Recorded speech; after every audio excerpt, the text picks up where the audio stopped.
नमस्कार बंधुरा आमी संगमित्रा आमार এই নিরামিষ সহজ রান্না চ্যানেলে আপনাদের সবাইকে স্বাগত।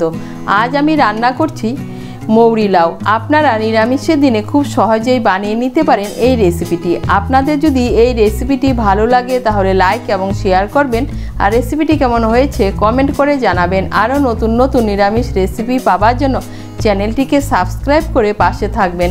ধন্যবাদ। প্রথমে একটা মশলা বানিয়ে নেব। তার জন্য কড়াই বসিয়েছি, এর মধ্যে দিয়ে দিচ্ছি 2 টিস্পুন মৌরি। মৌরিগুলোকে আমি শুকনো খোলায় হালকা করে একটু ভেজে নেব। এই দেখুন মৌরিগুলোকে ভেজে নিয়েছি। এখন আমি নামিয়ে মৌরিগুলোকে গুঁড়ো করে নেব। আবার কড়াই বসিয়েছি, কড়াইতে দিয়ে দিয়েছি সর্ষের তেল। তেলটাও গরম হয়ে গিয়েছে। এর মধ্যে প্রথমেই আমি ডালের বড়িগুলো ভেজে নেব। এখানে আমি 10-12টা বিউলির ডালের বড়ি নিয়েছি। বড়িগুলোকে লাল করে ভেজে নেব।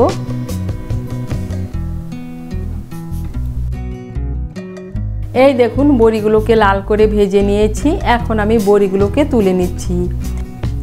বড়ি ভাজার পর কড়াইতে দিয়ে দিচ্ছি আর অল্প সর্ষের তেল।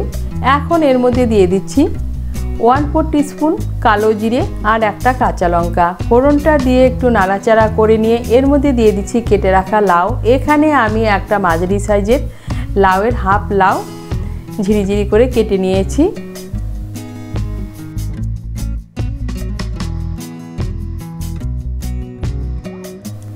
লাউটাকে মিশিয়ে নেব।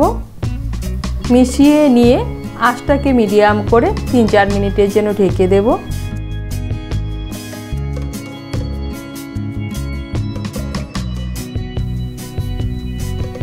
আঁচটাকে মিডিয়াম করে 3-4 মিনিটের জন্য ঢেকে দিয়েছিলাম। এই দেখুন লাউটা অনেকটা মজে গিয়েছে আর লাউয়ের থেকে জলও ছেড়ে দিয়েছে।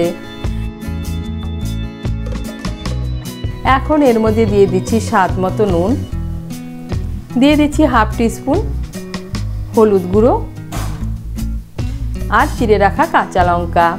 মিশিয়ে নিয়ে আঁচটাকে মিডিয়াম করে আবার 3-4 মিনিটের জন্য ঢেকে দেব।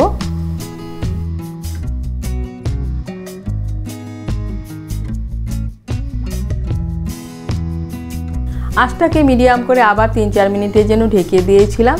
এই দেখুন লাউটা পুরোপুরি সেদ্ধ হয়ে গিয়েছে।